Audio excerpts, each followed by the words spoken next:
Hi, this is Saptoshi. In this video, I am going to explore something really cool like this diagram, like clustered column charts inside a total column chart. Here, I will dive into monthly sales of 5 popular electronic products in any or in a random electronic stores, not just seeing how each item performed month by month, but also getting a clear picture of overall sales right on the same chart. Let me explain the exact process in this MS Excel. This is what I have already done. Now I will explain how to do this. Now, this is another data. Um, for creating such diagram, first we need to create a clustered column chart. For that, we need to select the data, go to insert, recommended charts, select the clustered column charts. Even we can also do the same exercise by the clustered bar chart. Okay, so I'm just exploring by clustered column chart.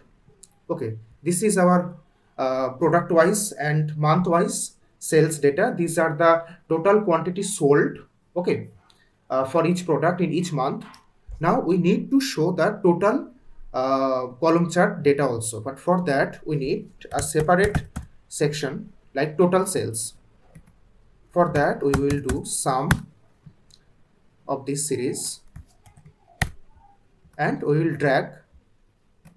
We get the total sales in each month. Now we need to incorporate this information also in our data. For that, what we need to do, just select this area, then Control plus C, copy, select this diagram, Control V. Now we got the total sales as the green.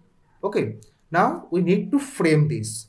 For that, first we need to select the bars and then go to the change data series type. We need to place the total column in the middle of the clustered columns. For that, we need to put all of the sales data in the secondary axis except the total. Now uh, we got the total column chart in the middle of the cluster charts. Okay.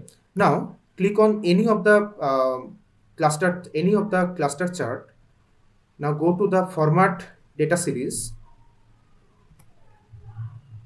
Here we will place it 0 and this should be 100.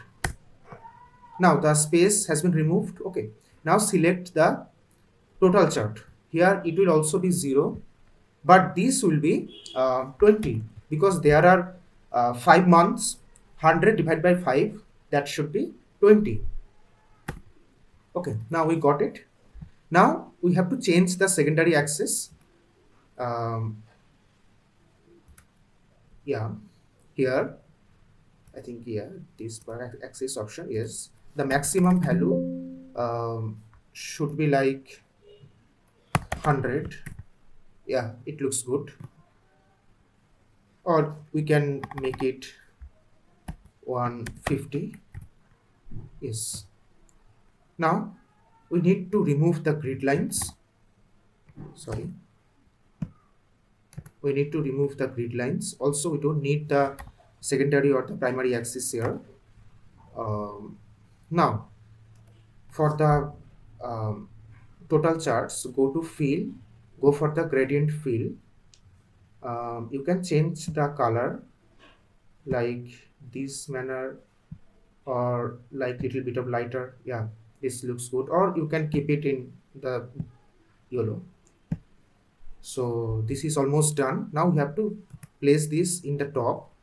For that, text option, yeah, and we also need to put the numbers, data labels. Yes, this is how it look like, and we can do better. Yes, we also need to give the title of the chart, month-wise quantity sold, and here we go. We have the clustered column charts inside a total column chart.